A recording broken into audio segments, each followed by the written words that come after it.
Hey, how's it going, everybody? This is Joey Galvez, one half of your host of Explain Yourself, and I want to let you guys know about a really cool book from our friend of the show, Eli Shockey. This one is called The Greylock, and it's a story where magic is a commodity. Potions are sold at corner stores. Orcs and dwarves earn a living in cubicles, not on the battlefields. But there are those who resist the house's magic's laws. Branded a criminal and forced to live as a wand for hire, there is a spell slinger they call the Greylock. Check this one out. You guys can pre-order issue 3 right now with code JAN241939, and make sure you guys are heading over to your favorite LCS and letting them know that you want Greylock number 3, and maybe pick up the first 2 issues. You could do that at the Scout web store. So make sure you guys are grabbing the Greylock number 3, JAN241939 at previewsworld.com. Okay, everybody. I have something really cool to tell you about. If you haven't heard yet about Anchor, it's the easiest way to make a podcast. Let me explain here. It's free. There are creation tools that allow you to record and edit your podcast right from your phone or computer. Anchor will distribute your podcast for you so it can be heard on Spotify, Apple Podcasts, Stitcher, and more. You can make money from your podcast with no minimum listenership. It's everything you need to make a podcast in one single place. Now, the way that you can do this is you got to download the free Anchor app or go to anchor.fm, and then you can get started. It's really fun. We just switched over recently here at All Too Real 2, and I'm enjoying it so far. So be sure to check it out and let us know what you think.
Okay, everybody, welcome to the latest episode of All Too Real 2.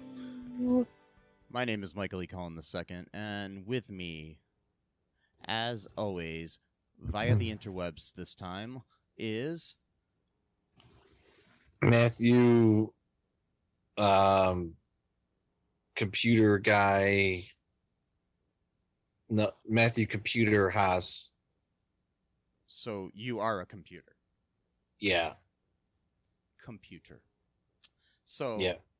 I've been friends with a computer all these years. Pretty much, yeah. Wow. So, do you wear tennis shoes? Yeah, occasionally. Okay. So, was the Disney film The Computer Wore Tennis Shoes based on you? For legal reasons, I'm not allowed to confirm or deny that, so. Well, yeah, Disney does have a lot of lawyers. Yeah, so I'm not of liberty to talk about that. There was a pretty big settlement when it came to that, so I want to make sure I keep my money. Okay. I have no idea what that movie is. It's a movie made way before either one of us were born. But Okay. anyways, look it up, people. It's a good movie, actually.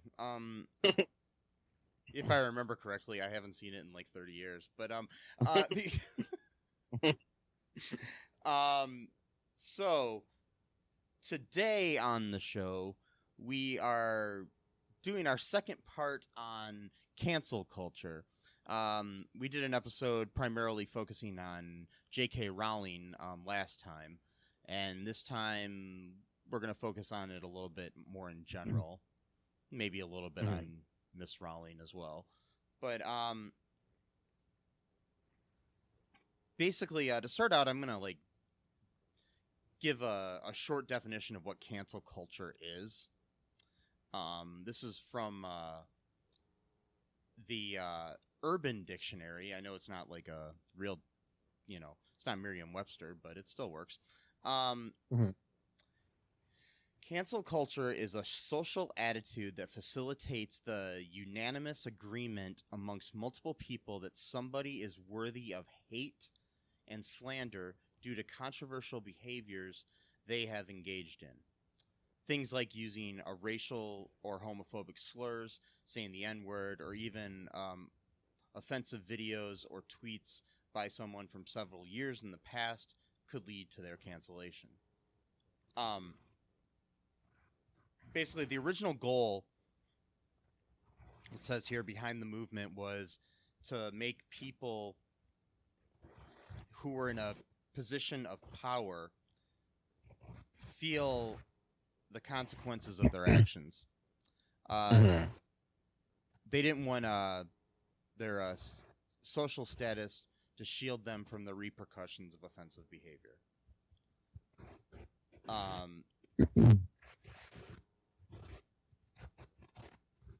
Basically,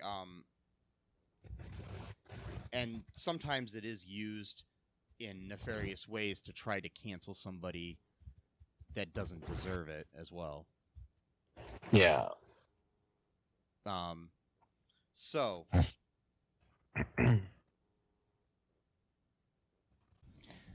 basically, there are people, that are trying to sometimes cancel people that don't deserve it.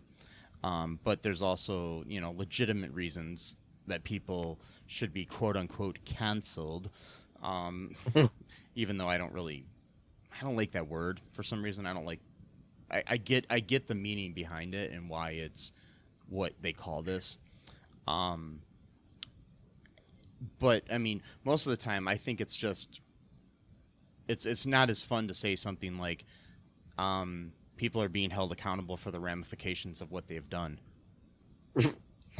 Right. Yeah.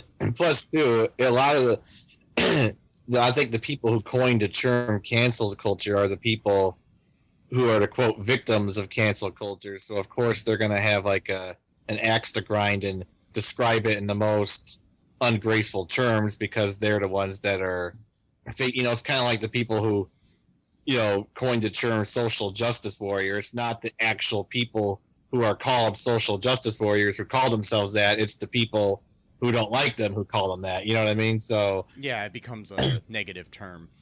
Right. So, I mean, examples of people being quote unquote canceled include,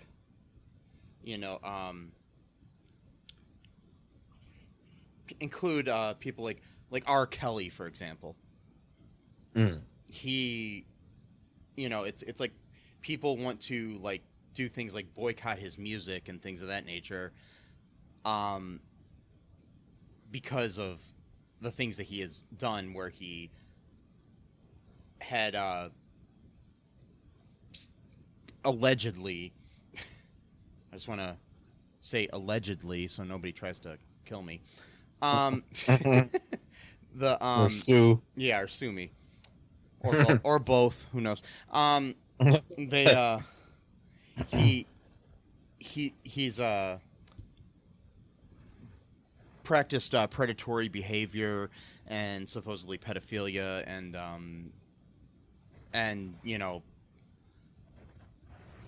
taking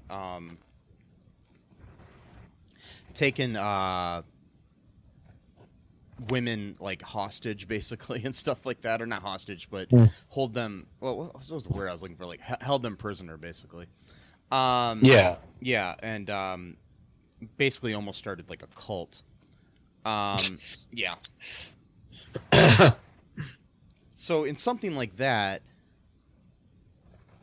it might be a good thing not to allow that person to release more music. Just saying, that's an example. Yeah.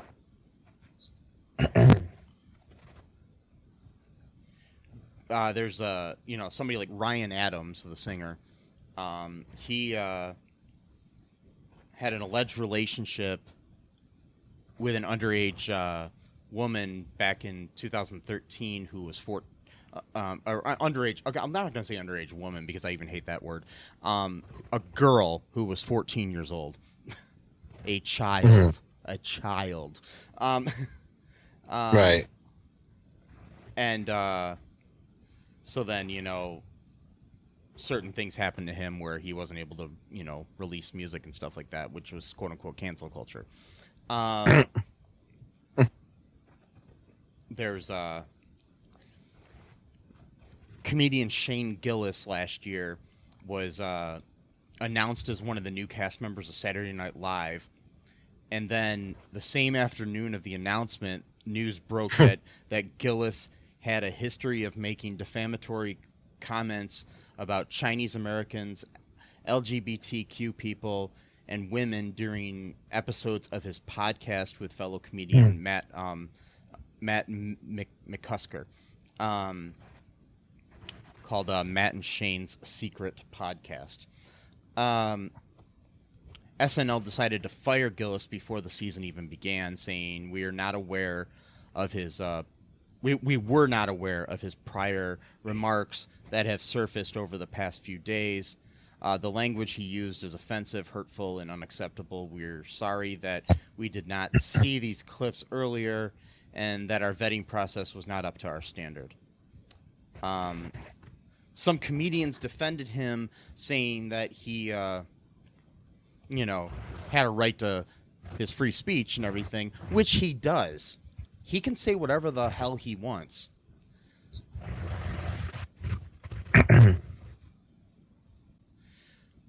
So yeah, some comedians have come to the defense of Shane Gillis, saying that he could say whatever he wants. Like I was saying, you can say whatever you want, and you have the freedom of speech to do it, but you do not have freedom from consequences.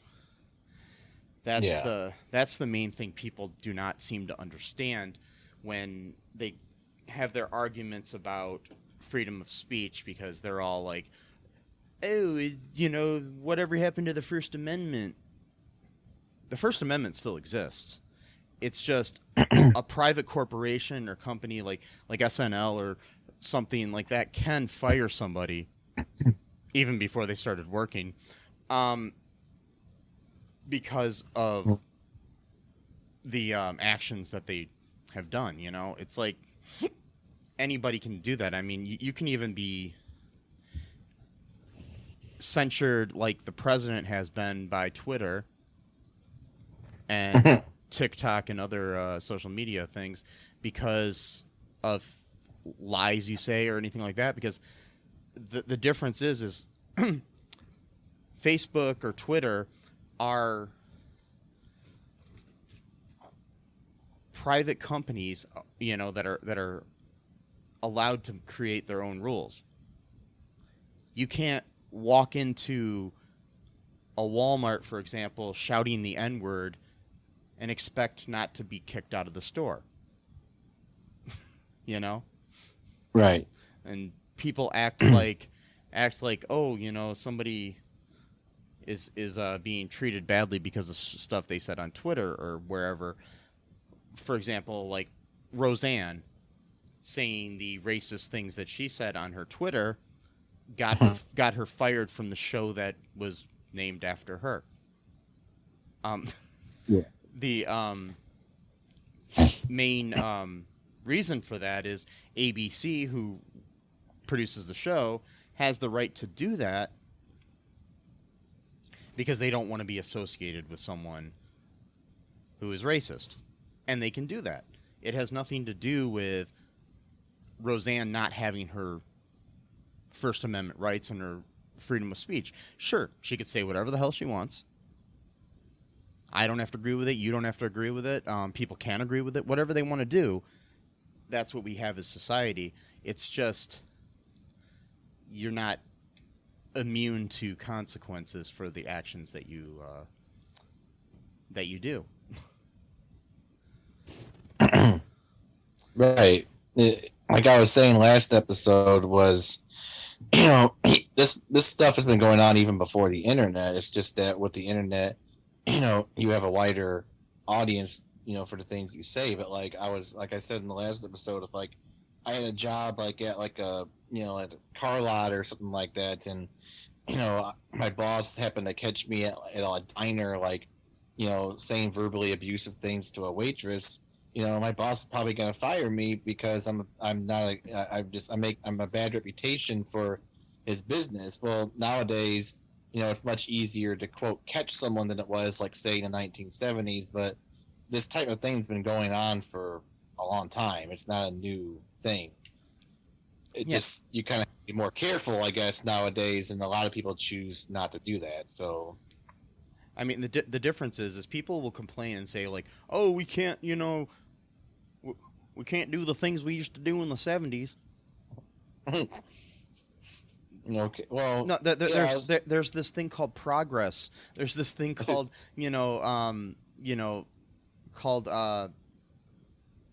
progressive actions in the world and everything. I mean, in the 60s, we had a civil rights movement because people couldn't do things. We had a women's liberation movement because women couldn't do things. Just because things were different in the past doesn't mean that we have to continue to keep doing that, because society is different now than it was then. And if you can't keep up with the times as, like, say, a comedian like Shane Gillis or something like that, and say, "Oh, I'm being censored because of that's not how Shane Gillis sounds, but I'm just saying. But I'm being censored or whatever, or being upset about it. I mean, with all due respect to him, I think he actually took things in stride and accepted his fate. He didn't lash out afterwards. I don't want to, right. totally slander Shane Gillis for one reason. I mean, he said racist and homophobic shit, but still, I just don't want to, stoop to his level. But basically, people we'll just say generic person, says something on Twitter, gets fired from a TV show or a movie, or their music isn't, their music company, cuts ties with them or whatever. It's the consequences of what you do.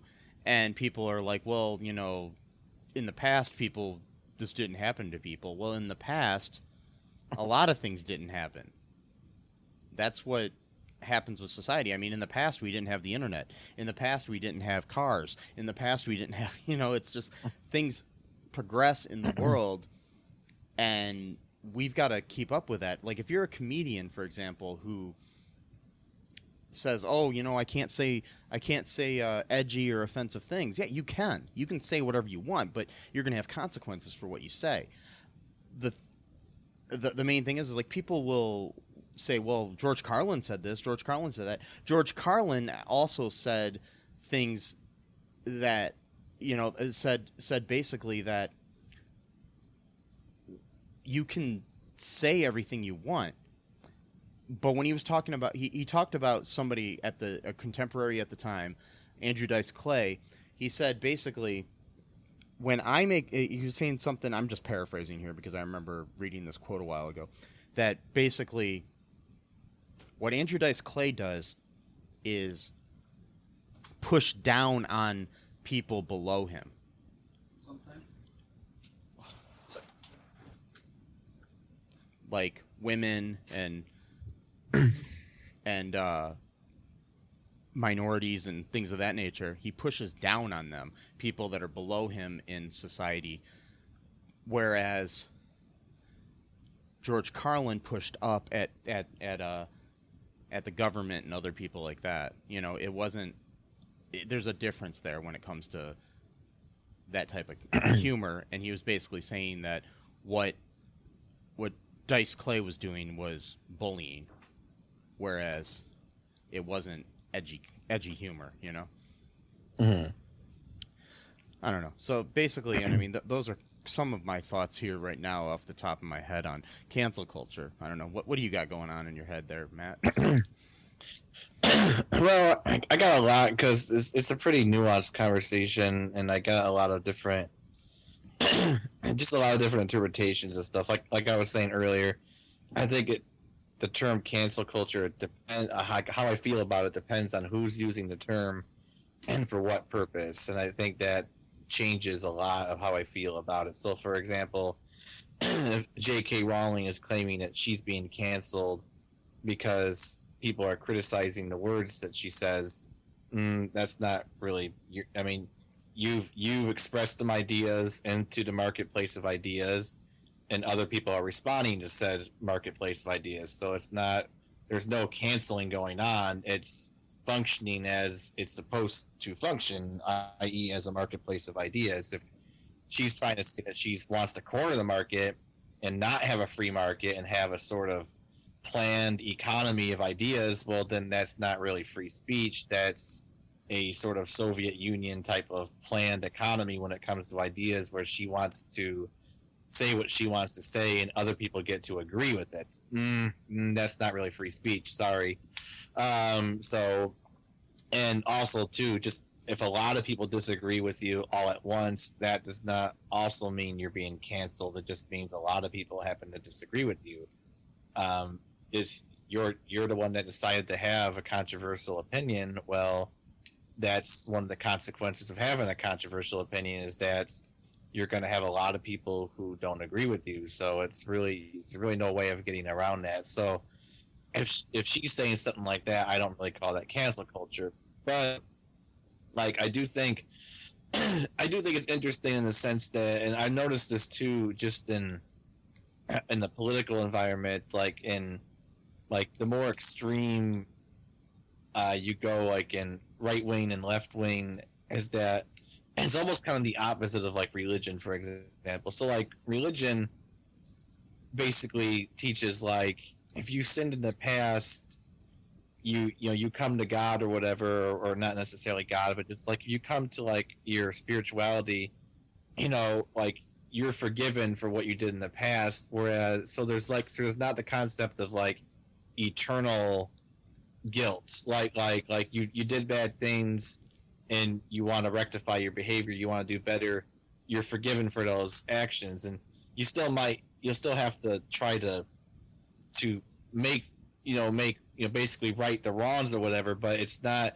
your guilt's not going to be just attached to you for forever. Whereas it does seem like with people like on the very, very far ends of the left wing, and I'm not talking about liberals I'm talking about like really, really far hardcore left wing, there does seem to be this attitude that like you are forever like guilty, like there is no way to redeem yourself. And I do think that is very harmful psychologically, my opinion. Yeah, I mean, the thing is, there's a difference between somebody like if I were to say something offensive, me or a celebrity or whoever says something offensive on Twitter, maybe years ago or something like that, or so for example, James Gunn was quote unquote canceled because of things he said on Twitter, 8, 10, 12 years ago or whatever, and then actually lost his job at Marvel because of it. He got it back, and then people are like, well, that isn't fair that he got his job back or whatever, that are very cancel culture, strong people. The thing is he apologized for what he said, explained why he said it at the time, and has grown and changed since then.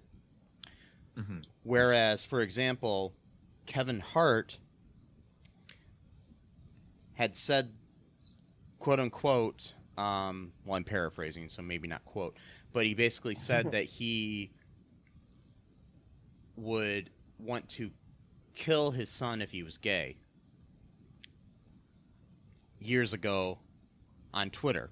same sort of thing, you know, saying something bad on Twitter years ago. That lost him his hosting gig of the Oscars a year or so ago. The Oscars and people asked him to apologize, and he refused to. Mm-hmm. Whereas James Gunn apologized. There's a difference between those two scenarios. Neither one of them have lost or were quote unquote canceled either, because both of them still have successful careers. Even James Gunn, if he would have not apologized, before he fully apologized and explained everything, he was already hired by DC to direct the next Suicide Squad movie. Right. So it wasn't killing his career. There's a difference between somebody like Kevin Hart and James Gunn when they say something, or somebody who said something years ago and maybe it comes up and they lose their job at Walmart or something. Right.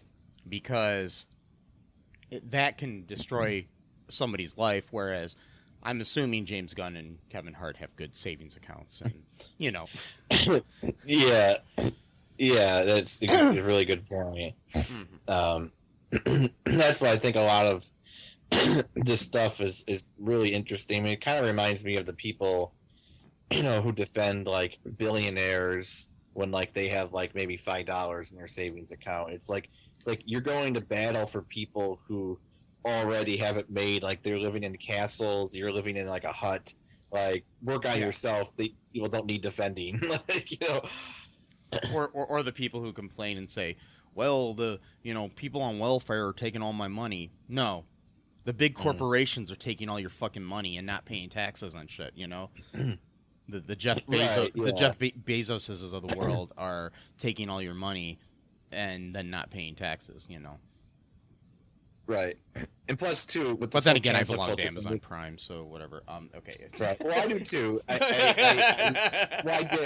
did. Never mind. Yeah. I did, but for like 2-3 years. But also too, you know, there's another aspect of this cancel culture thing, because it is a really nuanced conversation. But there is the other aspect that there's not a better business than decrying the so-called curtailment of freedom of speech. Like if you go on YouTube, all of these people on YouTube are like, free speech is dying, and it's like there's hundreds of these guys saying this stuff. Okay, how is it dying if you all got YouTube channels and you're raking in hundreds of thousands of views on every single one of your videos? That's a really weird way of dying. Like, you know. Yeah, I mean, the people. I love the people that go on Facebook and complain about how freedom of speech doesn't exist anymore. As well, you know, it's the same sort of thing. You know, it's like you're on a platform right now where people can read what you're saying, aren't you?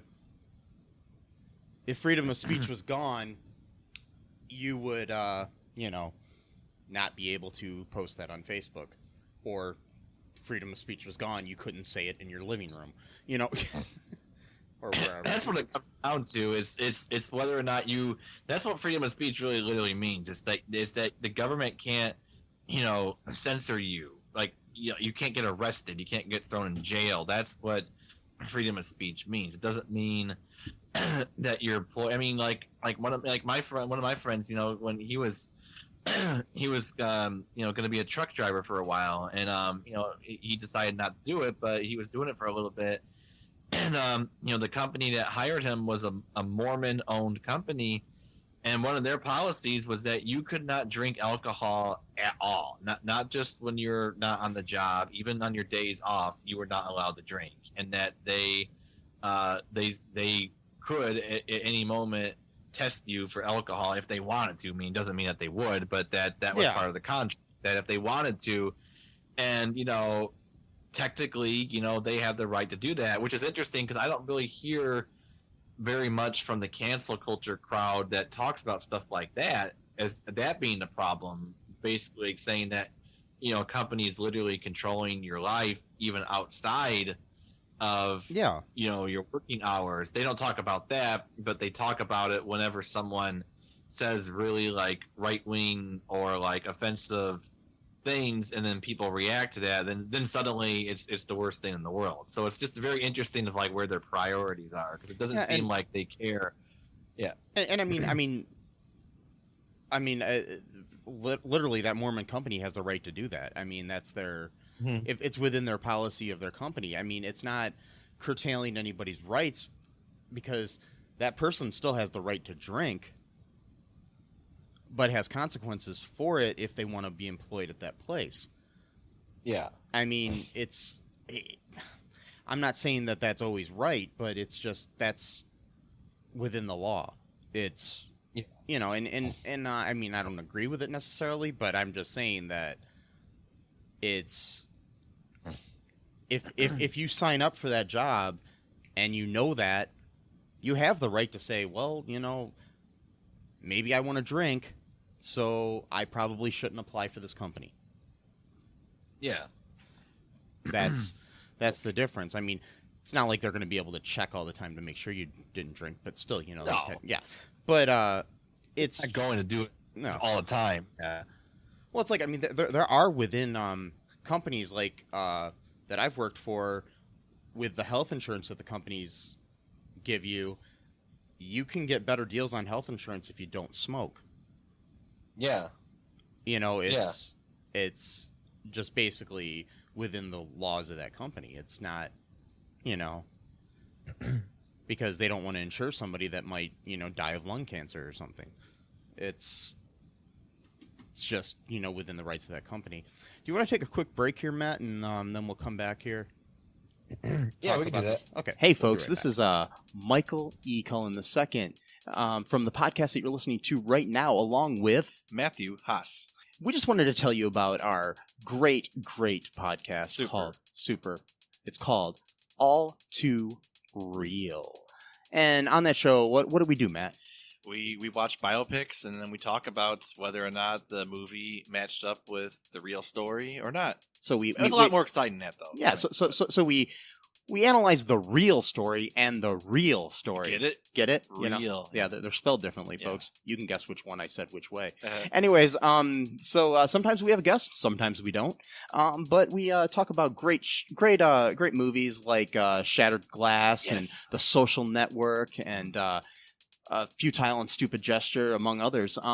Those are some of the ones that we've covered so far, and we're going to cover a lot more. So please subscribe on Stitcher, Apple Podcasts, Google Podcasts, wherever you find your great, fun podcasts. And be sure to share it with your friends. Do it. And make sure you're not afraid to get all too real. Bye-bye. And we are back. Welcome. Look. My name is Mike. This is the cool sounds of All Too Real 2. I hope you're enjoying it. I know I am. How about you, Matthew? It's very soothing. It's like have like a nice little ocean wave sound in the background or something. Would be nice. Like a seashell, yeah. So, back to cancel culture. Yeah. So, stuff. one of the recent things that has come to light, and recent, I mean by like a month and a half ago, Matt and I both watched the TV show The Flash, which you would know because we've done an episode on here about the Crisis on Infinite Earths. They recently fired the actor Hartley Sawyer, who plays Ralph Dibny on there,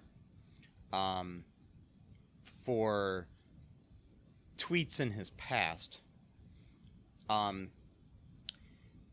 He has apologized for those tweets, but they were containing misogynistic and racist references. The statement from the CW was that Hartley Sawyer will not be returning for season 7 of The Flash.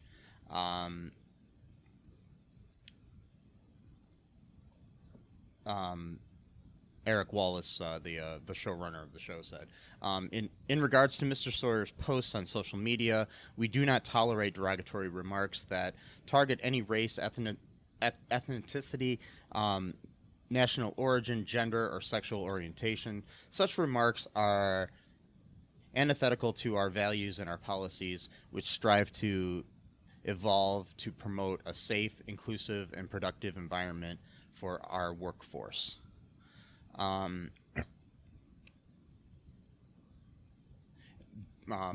Lead actor on the show, Grant Gustin, had come out and said that he was shocked, saddened, and angry when he saw the tweets, and then he said words matter.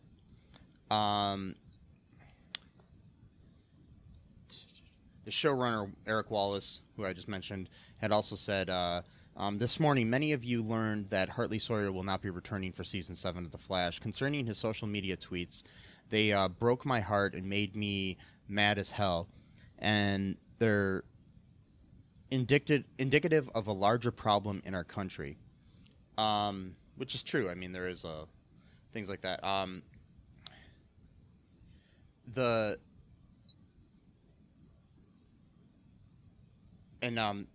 Last week, or not last week, but as this was written too, there was also other things like, we've mentioned before about Kevin Hart and then Shane Gillis and Roseanne and other people that have been fired or censured for their actions or whatever.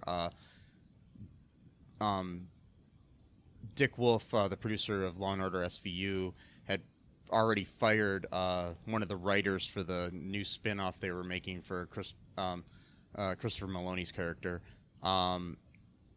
This guy, Craig Gore, for he had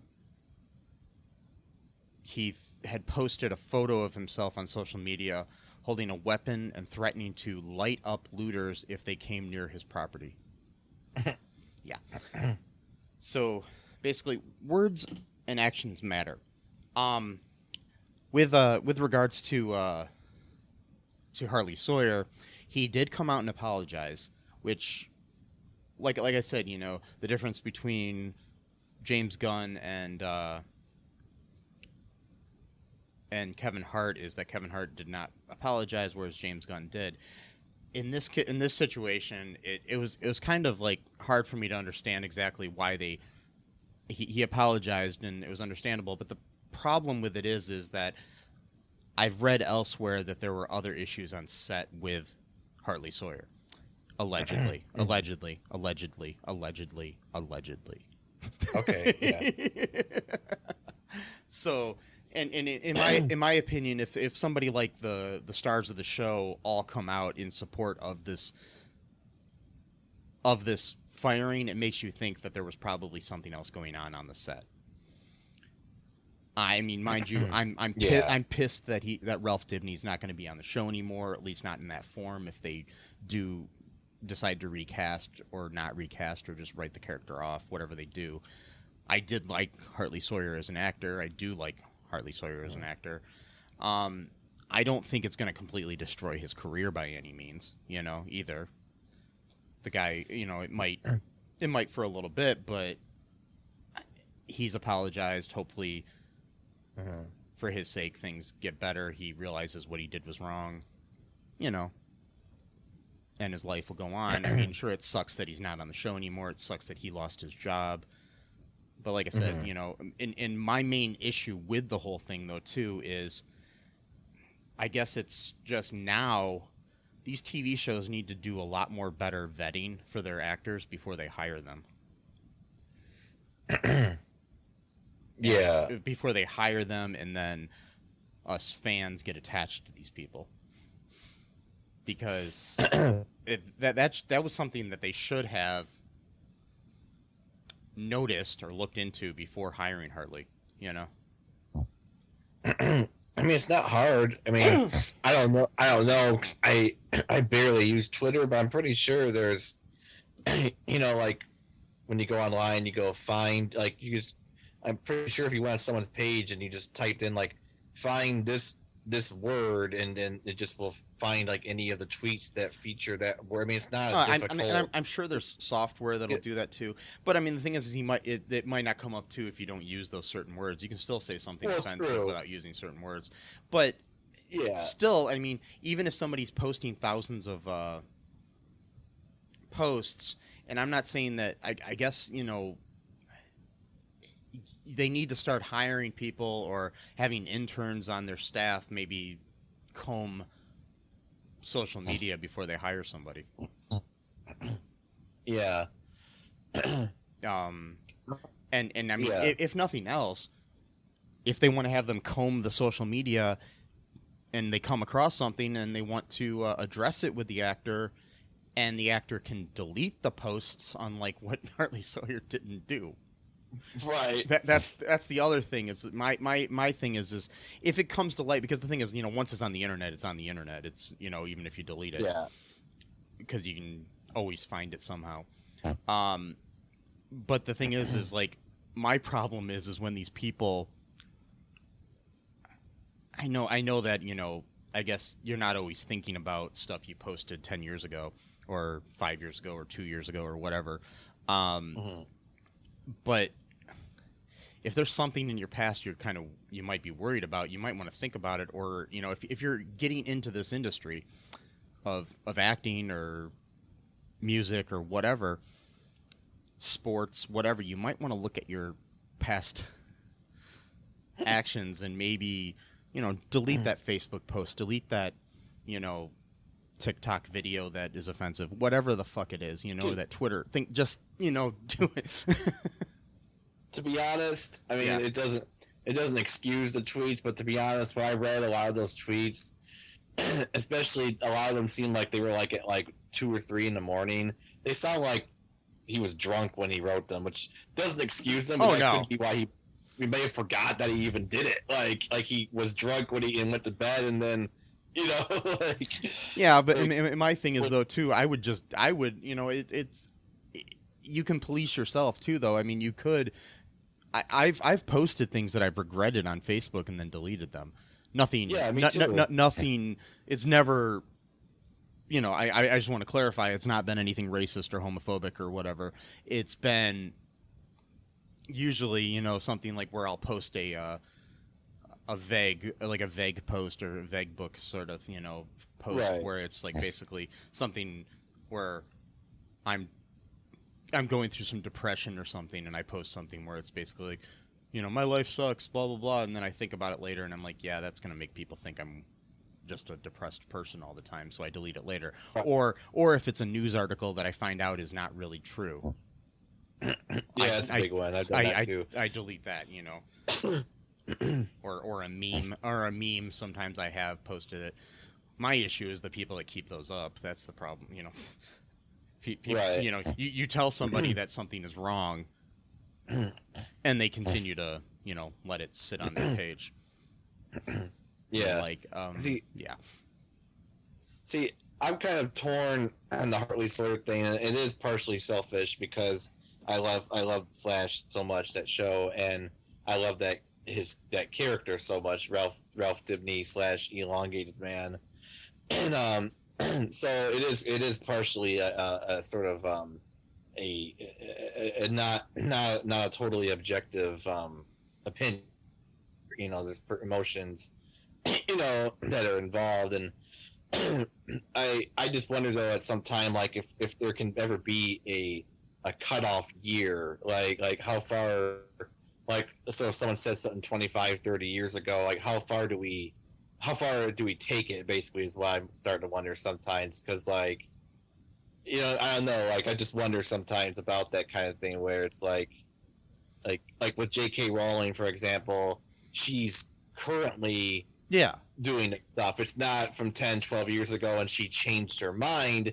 These are her current beliefs, and she's, as of this moment right now, still typing those things out on Twitter, you know. Yeah, or like Roseanne when she was fired. Those were the things she said about Valerie Jarrett. She said currently at that time, you know, it was like and she's not showing any sense of changing her opinion, and if in fact it's actually digging digging in deeper.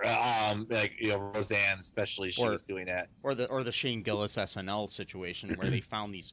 That's the other thing too. They should have vetted him better too, and they actually admitted to that, you know, in their statements and stuff. But like the stuff he had said on his podcast. But then again, you know, I don't expect somebody to listen to every episode of a podcast. Except for all of the listeners that are listening right now, you should listen to every episode. No, anyways, but his the things in his podcast were just like months prior to him being hired. Okay, it wasn't like years ago, like he started the podcast 10 years before that or something. I mean, I don't know when the podcast started, but these episodes of the podcast where he was making these insensitive comments about Asian people and other things were just mere months before he was hired at SNL. You know, it's just so it's the same thing as with Roseanne, where it was a concurrent thing, or with J.K. Rowling.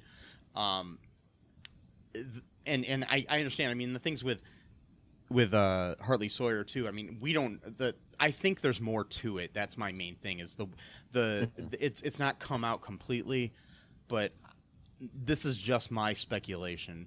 Nothing that I've read or know, or anybody that I know told me any of this.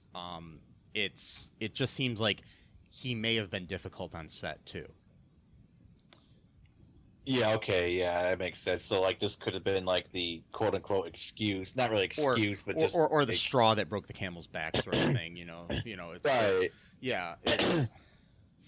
And to be clear, I read most of the tweets, and a lot of them were really bizarre, weird stuff. Like not even... Like, I've dealt with people who are into, quote, edgy humor or whatever, but, like... I read one of them. I don't remember exactly what it was, but it was like something like him saying like, one of my favorite hobbies as a teenager was like abducting homeless women and cutting off their breasts. Like, that's not even edgy humor. That's just like really depraved. Like, it's not even funny. It's right. not funny at all. It's really sick. It's yeah. So like I can understand even like that being 10 years old, of like someone reading that, like, you were like thinking of that stuff like 10 years ago. That's kind of weird. Like, why did that thought come into your mind? Like, even at any age, you know, like, or any year, not just, you know, this year or last year. I mean, if you're writing a horror movie and that's the motive of your killer, that's different, but it's not something you just tweet. I mean, still, that's just, you know, whatever, you know. Or I mean, I'm sure there's killers. I know there's killers out there that have done that, because I've listened to a lot of true crime podcasts, and a couple of them I've listened to. That's actually happened, but but that's just out of context completely on Twitter makes no sense whatsoever. You know, if he was writing a screenplay, sure, but keep that in your fucking screenplay. Don't put it on Twitter. Right.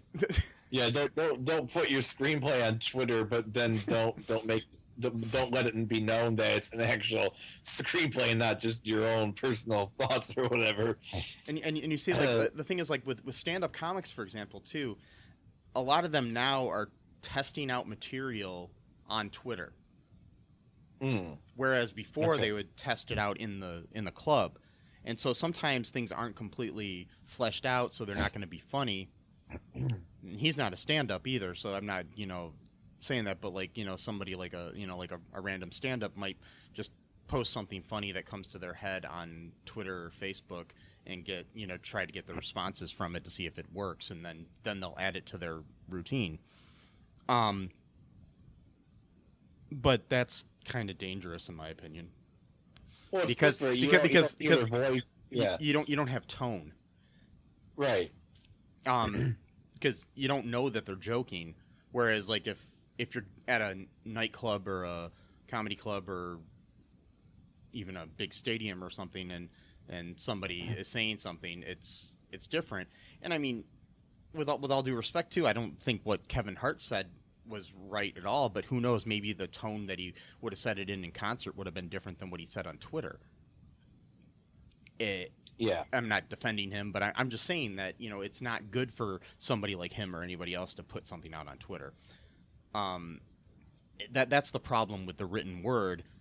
We read into it what we want to. Mm-hmm. It's the written word is like art of any kind. Like if I look at a painting, I might see something different than what you see from it.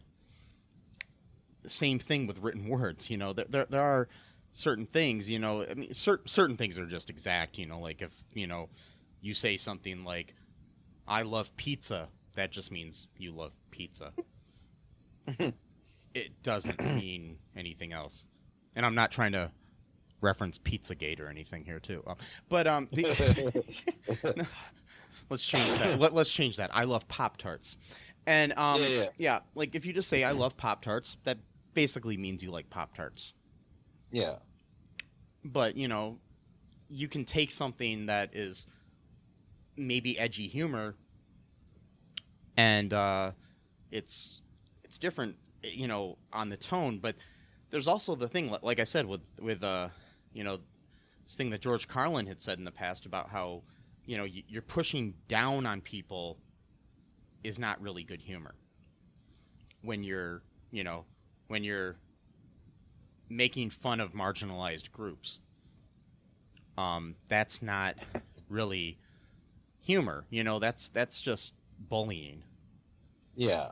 You know, I mean, if that's the difference where people like, for example, if somebody in the media is critical of President Trump, he gets all butthurt about it and says that he's being bullied and, you know, they're trying to cancel him or something like that. Him or even J.K. Rowling, too. The fact is, but both of those people have a lot of power and money. Right. It's, you know, and what she's doing, for example, J.K. Rowling is attacking a marginalized group of people with, you know, when she's attacking trans women. Mm-hmm. It's she's one of the richest authors ever, probably the richest, you know. I mean, her books have sold more than, you know, like almost as much as the fucking Bible. You know, it's just right. Yeah. It's not like with her. It's she's not being canceled. She's still making 3 more of the Fantastic Beast movies. Those movies. So that would be perfect right there. If they actually did cancel the Fantastic Beasts series after the first 2 movies, then she might have a leg to stand on. But even then, she doesn't because she still has more money than the Queen of England. But yeah, you know what I mean. But they're not. They're still going to make the 3 extra movies. And Warner Brothers, you know, they put out this really, really, really timid little response, basically talking about like the importance of diversity or whatever, but they made sure to not criticize her. So it's like, if she's such a victim right now, why is the studio cowering in fear before her? You know, and even if they decided not to work with her and decided to just, you know, cut ties and not make any more Fantastic Beasts movies, she still has the ability to write books, even if she just self-publishes them because she can afford to. And she has enough of a fan base that people will buy them. Right. And with her, it's like she's clearly seeking attention because she's still... I mean, I stopped following her. I don't even pay attention to anything she's saying for the past month. I don't hear anymore. But she's clearly trying to, you know, just get you know, keep people paying attention to her. And, you know, one of the recent things she said was that allowing transgender children to transition is like a new form of, quote, conversion therapy, which is one of the most disgusting things that she could say, because conversion therapy is literally where a child says that they're gay and the parents say, no, you're not gay. We're going to send you to this camp where they're going to torture you into saying you're not gay.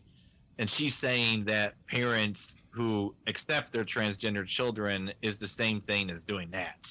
Like, wow. Basically the exact opposite. It is, well, it's the exact opposite. Yeah. But she, you know, obviously got mental health issues right now, and she's reacting. And like I said again, she's playing the victim here. She's trying to say that she's being bullied by people. Right.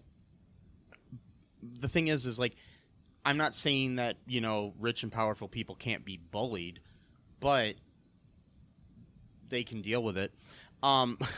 Better than some poor, person who's transgender who now has to deal with the fact that their favorite author doesn't like them. Or hates them, really detests them more. Basically. Like it. Yeah, and that's what I'm saying. It's just like, because I mean, it's not like this is some random author who, wrote a couple books or something. She wrote probably the most successful children's book series in history. Yeah. And was very influential in a lot of these people's lives, especially, trans and gay people and marginalized people, because a lot of them saw themselves in the characters in that book. I mean, those books. It's just totally antithetical to like what she was trying to say with those books. At least that's what people were interpreting that she was trying to say with those books, but obviously I guess not. I mean, she may have been at the time too. Yeah. Yeah.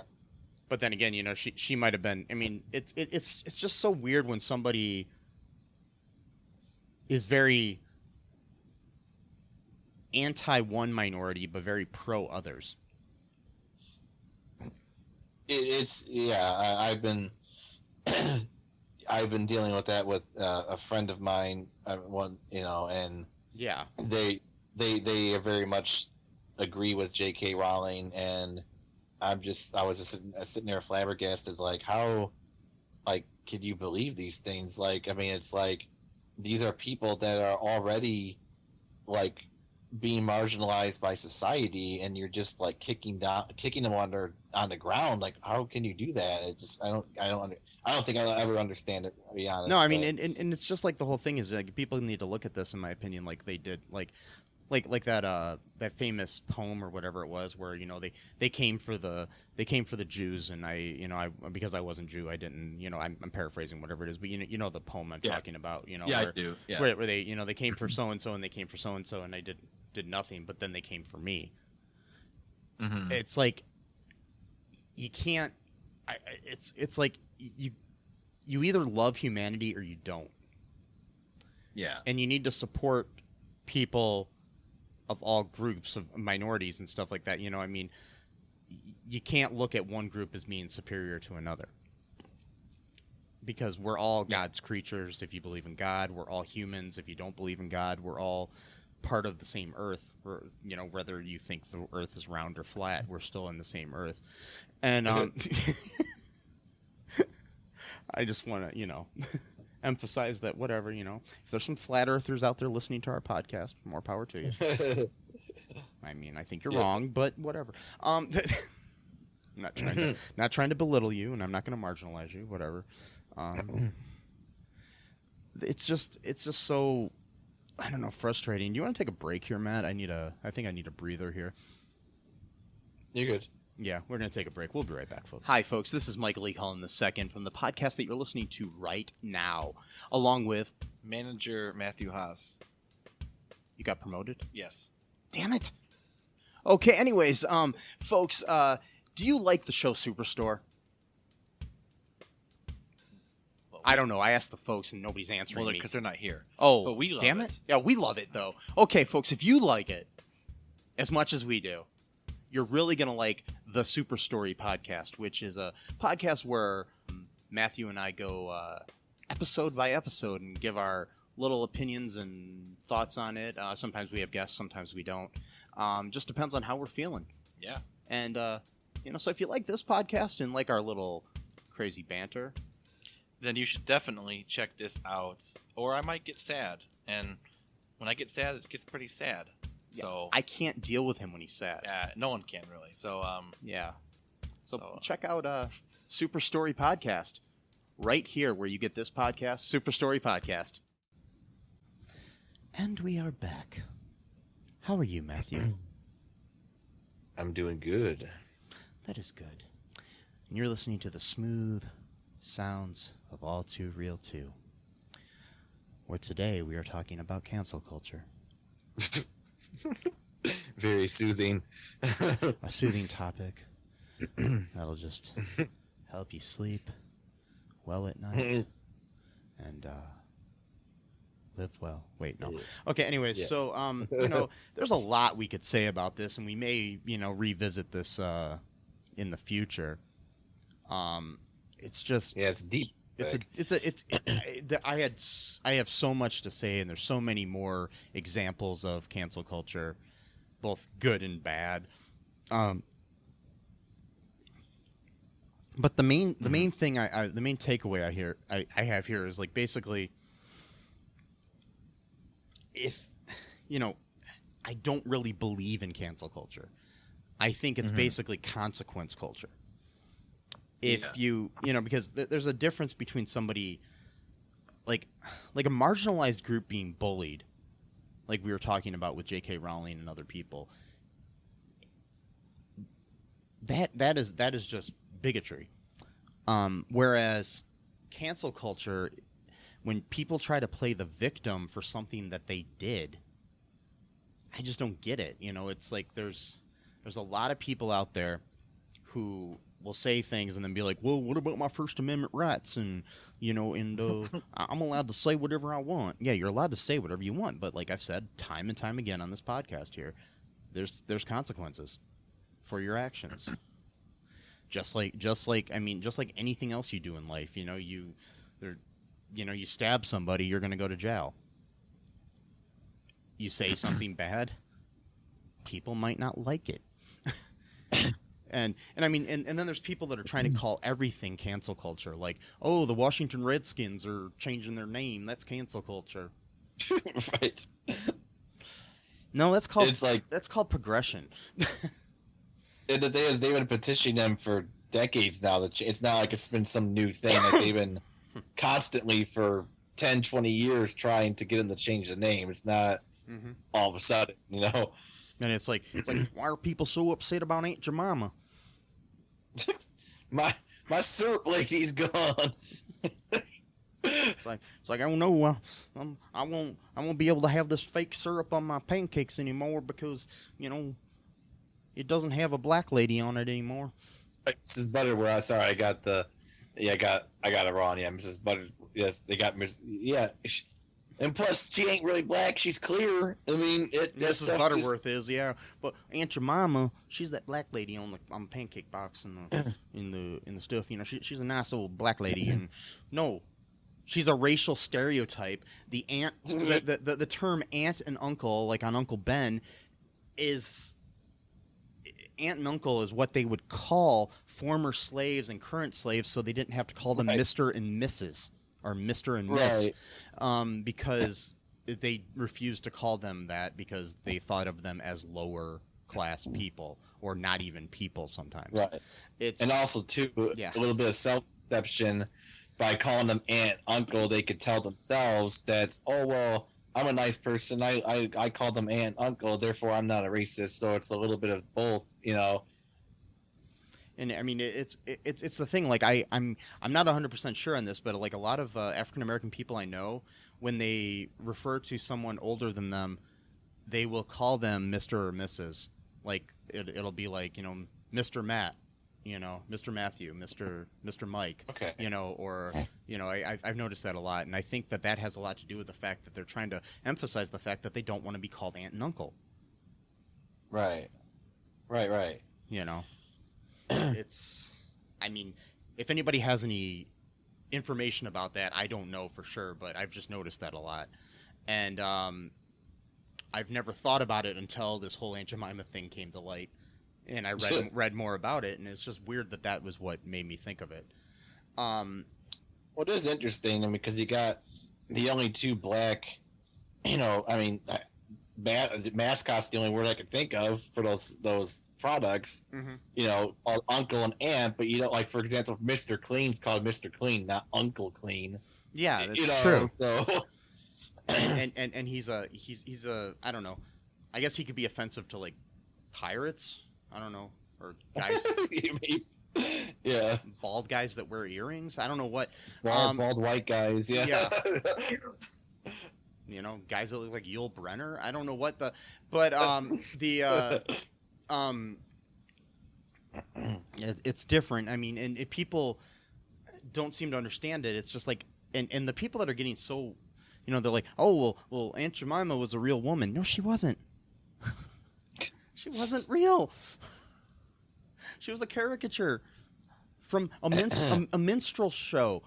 So was Uncle Ben, and so it's like, you know, it's like the whole thing too is like people are upset. Well, they're changing my Splash Mountain to that black princess lady.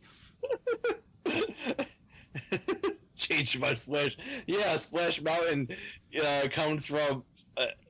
Super Common Brothers has a great video about that. Like, yeah, I've seen it.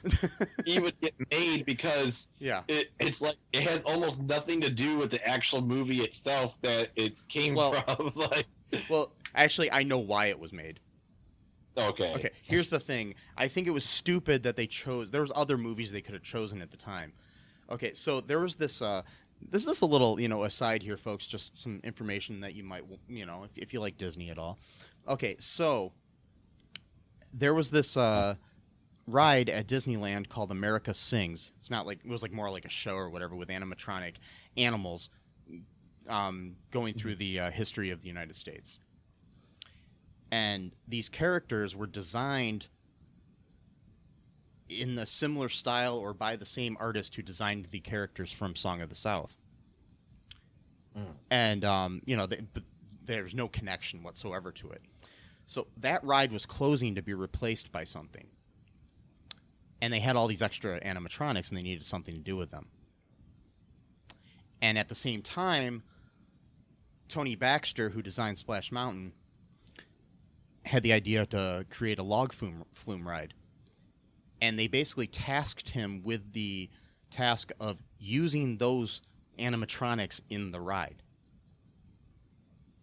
So the closest thing he could do was add some characters from Song of the South in there for it to make sense. And I mean, I think there's other things they could have done. I'm not trying to blame Tony Baxter. He's a genius. Look him up. He designed like half of the greatest things at Disney World ever. Anyways, he at Disney World and Disneyland and all the parks, he was tasked with it, and they needed to create this thing, so they used the characters from the animated portions of Song of the South, a movie that even at the time hadn't really been released and has never been released on video in the United States because of the bigotry associated with the Uncle Remus stories that it has.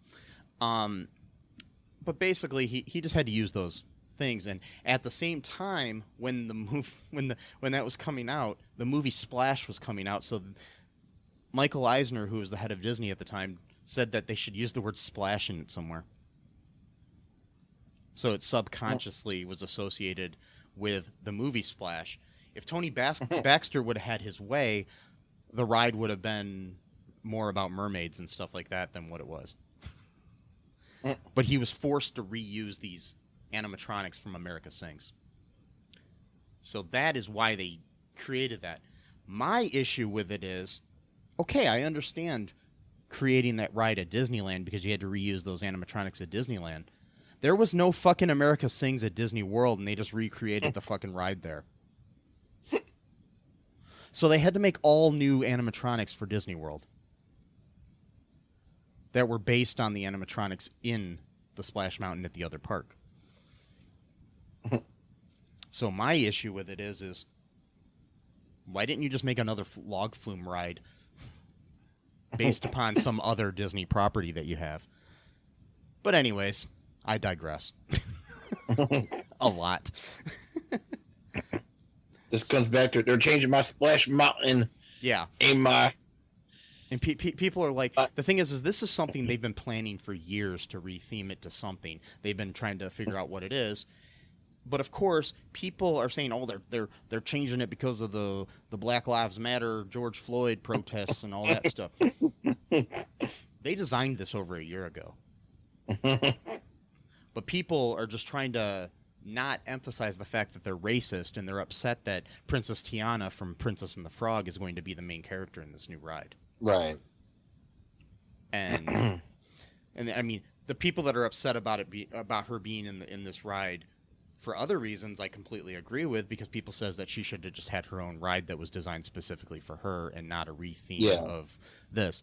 But still, this is progress. It might be a little bit of progress, and people get upset. They're like, oh, on the other end too, they'll get upset about things where it's like, oh, changing Aunt Jemima or Splash Mountain or the Redskins or whatever isn't going to change the systemic racism in this country. Of course not. But should we just let those things sit there and be racist? Right. People are like, oh, they're just placating the social justice warriors. Well, yes, they are. If we feel like, oh, we've made victories because the Washington Redskins changed their name, or Splash Mountain is now going to be themed to Princess and the Frog. No. Right. If you just stop there and be like, okay, we're done. We got we got a ride at Disneyland change, so we're done. No. Yeah, our demands have been met. No. Things like changing the laws in this country, voting for the right people, making sure that people of color have a better chance to vote, making sure that gay and trans people have rights in this country. Things of that nature are what we have to do. Those are going to be more, are going to be better for society overall. But still, while you're living in a country where there are Confederate statues around, or racial stereotypes on pancake syrup, yeah, it probably doesn't make people feel good to see a society where it's okay for racism just to exist. Yeah, on their products or statues or theme park rides. It's pretty. Yeah, it's really like that, and it's not just the United States too. Like in China, they still have restaurants where it's like a blatant caricature of like a minstrel show as like the mascot, like the or actual, something. or like the bill on the building. Yeah, they would have like toothpaste that like has like the N-word as like the actual label of the toothpaste, and just like. And it really wasn't that long ago in this country that we had the same things. Right. Yeah. And people, it's funny that, like, okay, people understand that we got rid of all of these restaurants and these labels and stuff in the past, and that was okay. But because somehow Aunt Jemima and Uncle Ben slipped through and still were around, maybe they weren't as offensive as some of the previous ones. It doesn't mean it's okay for them to still exist. Right.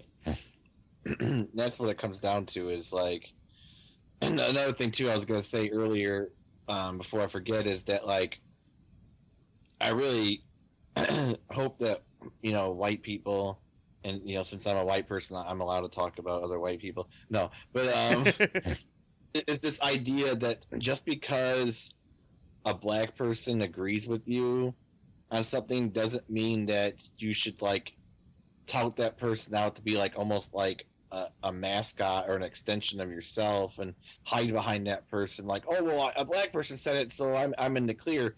Because it's like, the thing is, it's kind of like the whole aspect of like, I'm allowed to talk shit about my family, not that I do, but I mean, you're allowed to talk shit about your family, but I'm not allowed to talk about shit about your family. You're not allowed to talk about shit about my family, type of thing. So it's like, exactly, there are internal arguments going on within the black communities, and that's not for us to get involved in like, oh, I'm gonna take this guy's side. That's not our argument. That's for them to flesh out. It's also a sad thing that, like, in this country, when a minority does something or says something, good or bad, it's supposed to represent all of that minority group.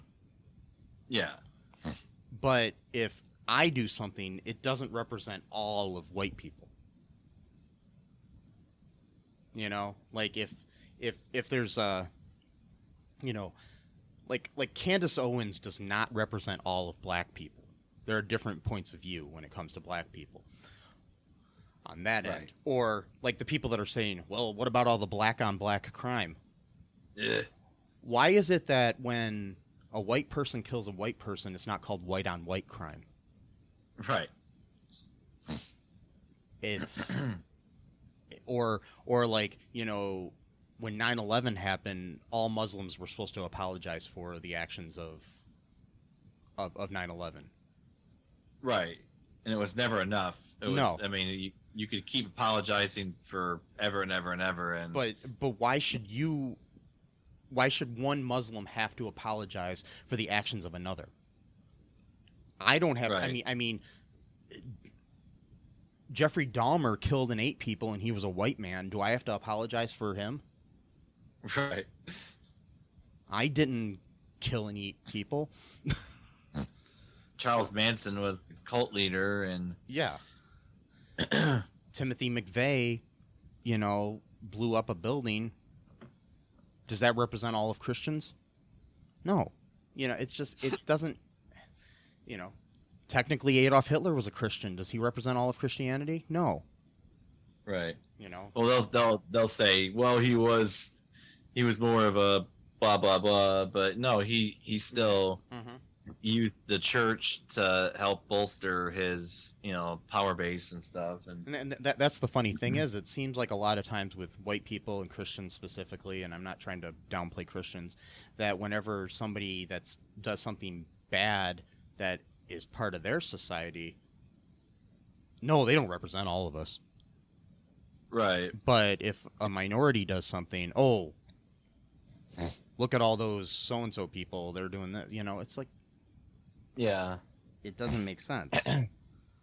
And that's kind of circling back to that. That's kind of what reminds me of like all the transphobia stuff, is that there does seem to be this idea that, like, you know, because there may have been one transgender person. Again, you gotta understand that, you know, mental illness isn't always genetic. Sometimes it's environmental. So if you're part of a group that has so much stress being put upon it, that can itself manifest into like mental health issues. So that right there is already an indication that there's a problem going on. Yeah. And so, like, you know, you might get like one or two transgender people who have got mental health problems, and, you know, they'll say like weird radical shit, and then you get these people like J.K. Rowling and other people, you know, that will jump on that and then be like, oh well, this, because I remember one person. To tell you the truth, I don't even know. I don't even know whether to believe this is even really a transgender person themselves that even said this, or was just someone pretending to be transgender and then saying something crazy and then go, oh, look what these people are saying. Because again, I dealt with that after 9/11 with all the anti-Muslim stuff, so that's not a new tactic to me. I've seen it for 17 years or 18 years, where, you know, someone will pretend to be a Muslim and say something really, really messed up, and then go, oh my God, look what these people are saying. So anyway, I digress. That's a whole other argument. But like, so, you know, the person that said was, oh, well, you know, they were feeling frustrated that, you know, a lot of people don't want to date transgender people, so that the dating pool, a lot of non-transgender people don't want to date transgender people. So the dating pool then becomes basically, you can only date other transgender people then, even if you want to expand. And some people are fine with only dating their own group. That's fine too. But some people want to have the option, at least, to not have to do that if they want to do something else. You know, so and then it became like this whole thing. Transgender people are saying that people should be forced to date transgender people. It's like, no, you're a complete fucking moron. No one is saying that. Like, and if, like, you might find one person who did say that, and that person is probably dealing with rejection or something. And so what? You're just gonna kick them while they're down? I mean, yeah, you know, and then people will use something that one person says just to further their own cause, too. I mean, whether to represent the whole cause of the thing or the whole group of people. It's like I keep seeing these posts on Facebook that say Facebook doesn't want you to say that Jesus Christ is the Son of God. Right. Like, okay. Who on Facebook said this to you? Who? Yeah. Who said that? I doubt anyone said this. Did Mark Zuckerberg tell you that you can't post that on Facebook? No. Nobody told you this. You know, no, but Facebook apparently allows you to make death threats against Muslims and commit and advocate genocide against them. That's totally fine. Yeah. But you're trying to it's basically you're creating your own thing, and like I've seen things too. It's like people will be like, well, you know, the social justice warriors want to cancel this. You know, bringing it back to cancel culture, want to cancel this TV show.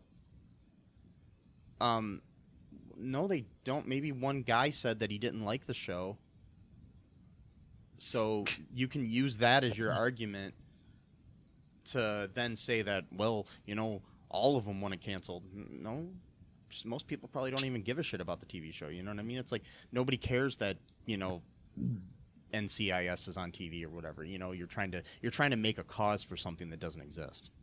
Yeah. And that's the problem I have with a lot of people. They create what they do is it's like, for example, on this video I watched the other day about cancel culture, they were bringing up the fact that at this roast for Alec Baldwin, Adam Carolla got up and he says I just want to, you know, make sure that, you know, after this is over, you know, I just want people to know that these social justice warriors are going to come out and say all this shit about how we're saying all these bad things about people and stuff like that. It's like, no, because most people with a fucking common sense know what a fucking roast is. Yeah. You know, they know that when you roast somebody, you're going to say offensive things. You're going to do things that are pretty offensive in a roast, because if you don't, then you're the idiot and in the minority of the fact that you've never seen a fucking roast, you know? Yeah. A roast is where they're going to make fun of Alec Baldwin or whoever else is on the dais at that thing, you know what I mean? It's just, come on, you know, if you get humor, you know that. And basically what Adam Carolla was doing there was creating an issue that didn't exist. Yeah, just to try to be edgy and funny, and you're not. You're basically just trying to create an enemy who doesn't exist.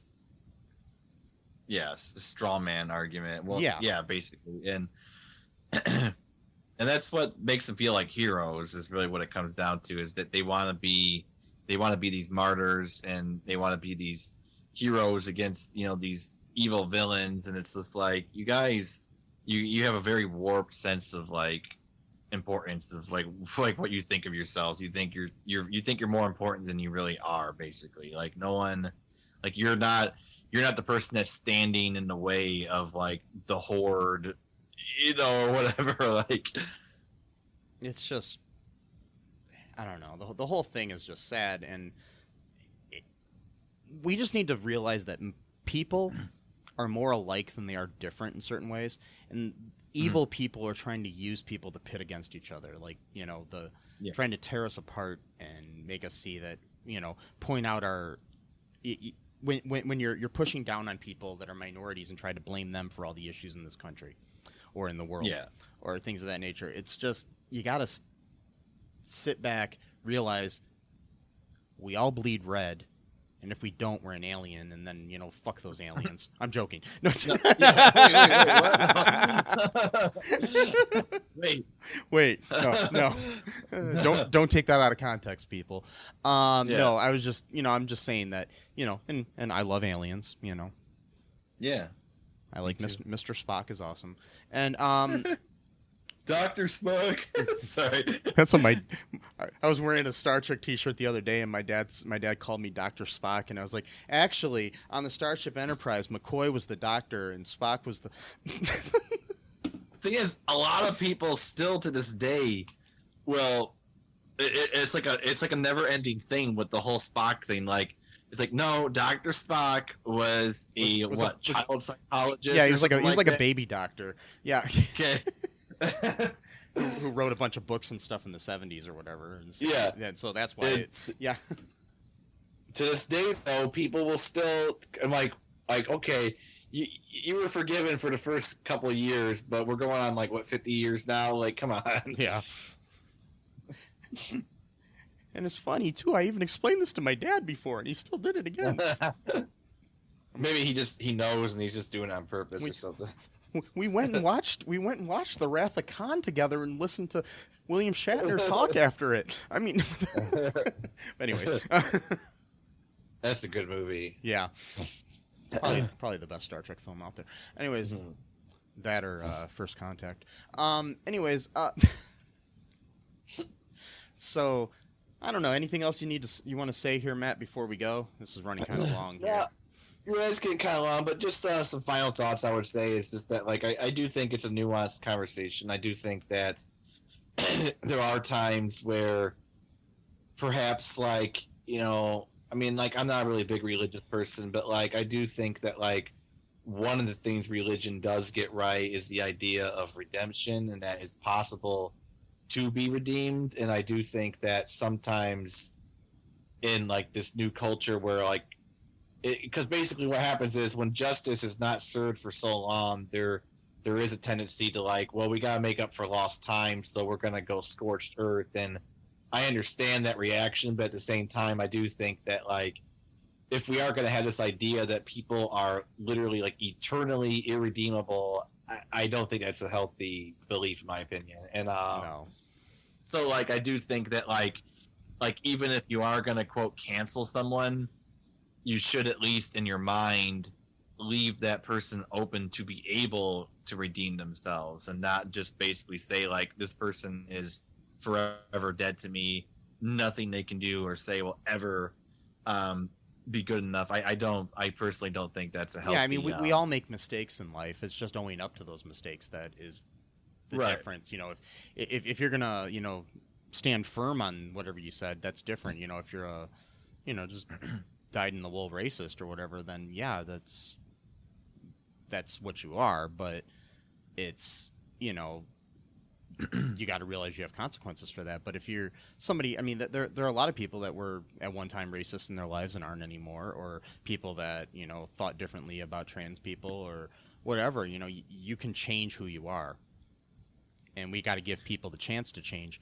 But you also have to hold people accountable for what they did and make them don't accept an apology, especially one of these backhanded apologies that is like, I'm sorry if this offended you.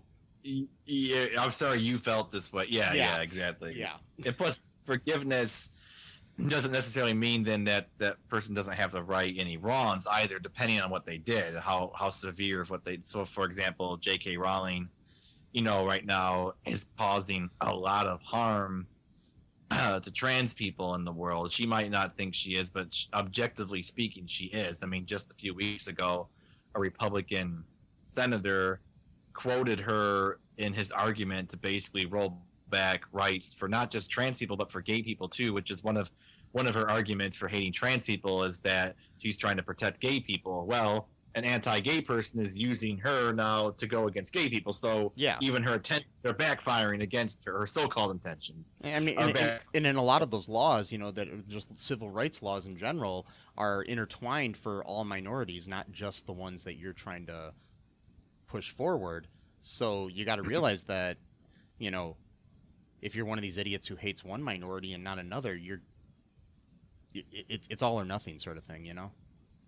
Yeah, exactly. It's because it's kind of like, you know, I know it's kind of a weird example, but like like the situation like Baha'is in Iran, like, so like for a while I did not really like it when the Baha'i institutions would like say we're not going to be political, but only when it comes to Baha'is in Iran will we ever say anything political. But like someone said something to me once that made sense to me. He says, well, you know, again, this person was being diplomatic, and they're like, yeah, I could see where you're coming from. So they kind of took me off the defensive, you know, like, and says, but try to look at it like this way, like Baha'is are like the lowest of the low in Iran. So it's like, if you could secure Baha'i rights, then everyone else is going to be better off because of that. Like, you know what I mean? So like, yeah. And that made sense to me. In a way, it does. I mean, so like it is kind of like. Well, it's like the whole Black Lives Matter thing where people respond with all lives matter, where they don't understand that all lives don't matter until Black Lives Matter. And it's not trying to say that Black Lives Matter more or whatever. It's that Black lives just matter. What was it? Yeah, there was a dude, the guy who was the guest on Behind the Bastards when they did the Behind the Police, and he was saying something like that. Propaganda was his name, or I think so. Yeah. He was saying like that's like the lowest bar there is. Like literally, like Black lives just matter. Like we're not even talking about rights. Yeah, there's civil rights. We're just look up Michael Che's Netflix special called Michael Che Matters, and it's he has a whole thing about it, and it's just basically my favorite part of it is at the end of his little part about the all lives matter, because at one point he just says he does say the whole thing, and that might be where Prop got it. He just basically says we're not looking for anything extra, we're just looking to matter.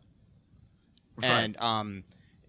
And then he says people don't try to be racist. They hit you with that slick shit where they say all lives matter. They're not coming right out and being racist, but the thing is, it's like he says around 9/11 next year, he's gonna walk around with a shirt that say all buildings matter. Right. Yeah, see how that works out for him. Yeah.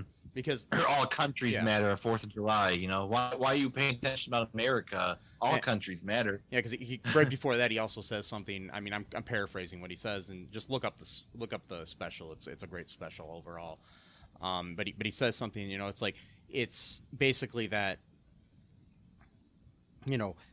There's it's like, oh, slavery, that was like hundreds of years ago. Get over it. Civil rights, that was decades ago. Get over it. Police shooting, that was a couple weeks ago. Get over it. Right. But 9/11, never forget. Right. Yeah. Exactly. It's just like what? This country is just and people fucked saying that now about coronavirus. So like what? I think it was like 3,000 people were killed on 9/11. Yeah. Okay. Well, that was really bad. But so far almost 150,000 Americans have died of coronavirus, so that's like the equivalent of like 50 9/11s. Like, I mean, and people are just saying like, it's live with it, it is what it is. Well, it's only a small percentage of the humanity that's dying. Exactly, or the country. And like I was saying before on Facebook, I really do think that like it would have to be a number of like 10 million people dead in America for people to really take it. But even then, you would still have the Rush Limbaughs and other people that would be like, well, that's only 3% of the population. I mean, 97% is fine. That's a huge number, So and it's like people are just still being stupid. And I mean, this is something I'm going to say to our listeners, and I don't care if this pisses them off. Wear a fucking mask. No, man, my Constitution. It's just so fucking annoying. People are like, it's like, okay, so this is just a diatribe here about this. We're running long. We might as well run longer. Anyways, the like the other day, it was a few weeks ago on the 4th of July. I posted something that just says, "COVID isn't gone. Wear a mask." I got attacked by people saying, "You can't tell me what to do."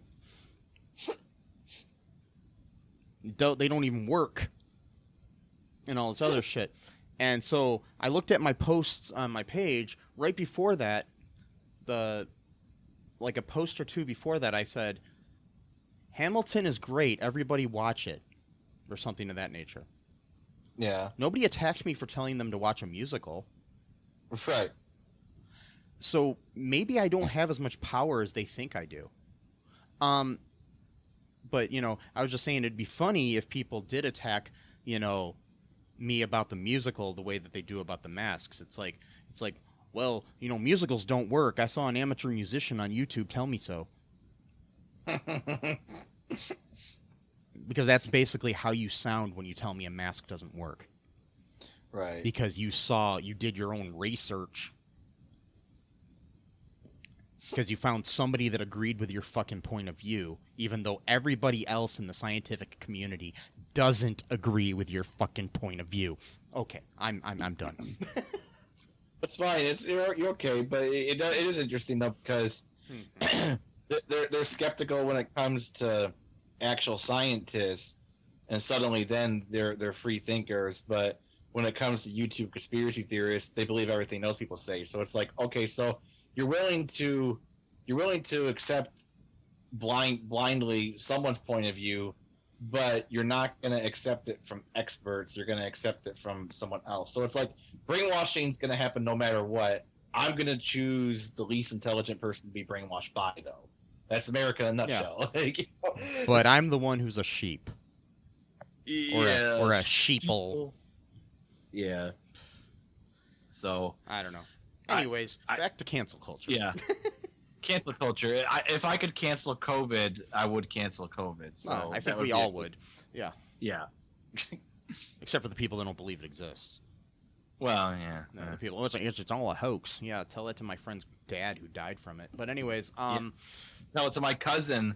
I mean, he was already kind of sick to begin with, but COVID's what, sped it along. Yeah. Yeah. Tell that the Broadway star Nick Cadero or whatever his name. I just blanked on his name. But anyways, that died of it, and he was only in his 30s. It's like, yeah, right. Had to have his leg amputated and then died. Right. And I don't know if it was from COVID or not, but there was a political guy named Michael Brooks who died a few days ago.